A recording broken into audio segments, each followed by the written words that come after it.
அஸ்ஸலாமு அலைக்கும் ஃப்ரெண்ட்ஸ். இன்றைக்கி ப்ரக்கோலி பட்டர் வச்சு ஒரு சூப் ரெசிபி.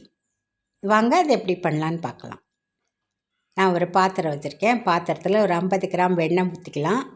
இந்த பாத்திரம் கொஞ்சம் உங்களுக்கு மஞ்சளாக தெரியும். நான் இதில் தான் காலிஃப்ளவரும் மஞ்சள் உப்பு போட்டு வேக வச்சேன். அதனால் அது மஞ்சளாக இருக்குது. இப்போ அந்த வெண்ணெயை ரொம்ப உருக விடக்கூடாது.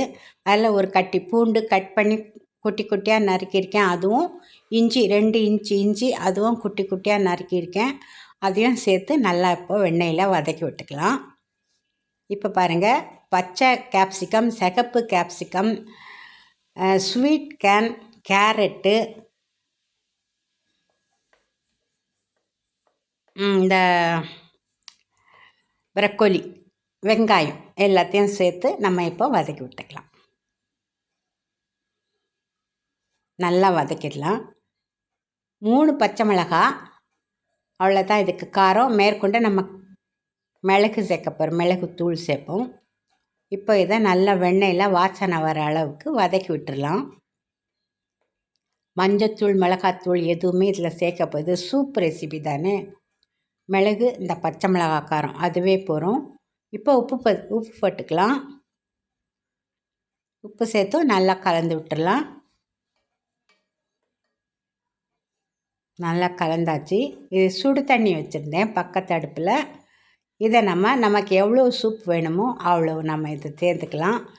நான் இங்கே இருக்கிறவங்களுக்கெல்லாம் கொடுக்கணுன்னு நினச்சி நிறைய தண்ணி சேர்த்துருக்கேன். அதனால் இந்த சூப் நிறைய தான் இருக்கும். இப்போ இதையும் நல்லா கலந்து விட்டுடலாம்.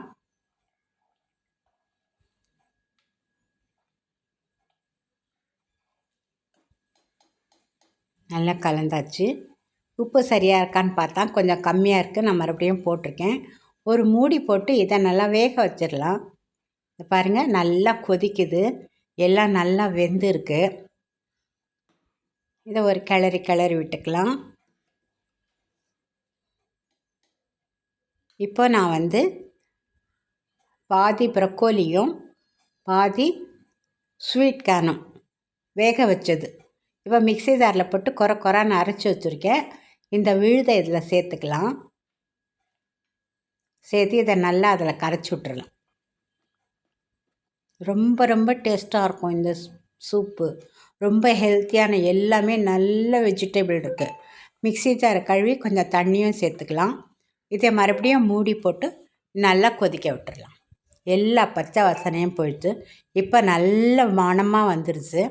இப்போ நம்ம ஃப்ரெஷ்ஷாக வறுத்து அரைச்சி பொடி பண்ண சீரகத்தூள்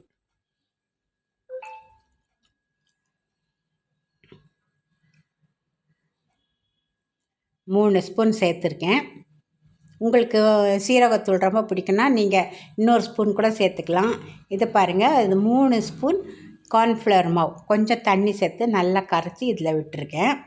கொஞ்சம் கட்டியாக இருக்கட்டும்னு இதையும் சேர்த்து நல்லா கலந்துக்கிட்டேன். இல்லாட்டி அடியில் போய் அந்த கார்ன்ஃப்ளவர் அப்படியே நின்றுடும். உடனே கலந்துடணும். இதை நல்லா கலந்தாச்சு. இது எலுமிச்சை சாறு, ஒரு எலுமிச்சை சாறு போட்டு அடுப்பை ஆஃப் பண்ணியாச்சு. இதுக்கு மேலே கொதிக்கக்கூடாது.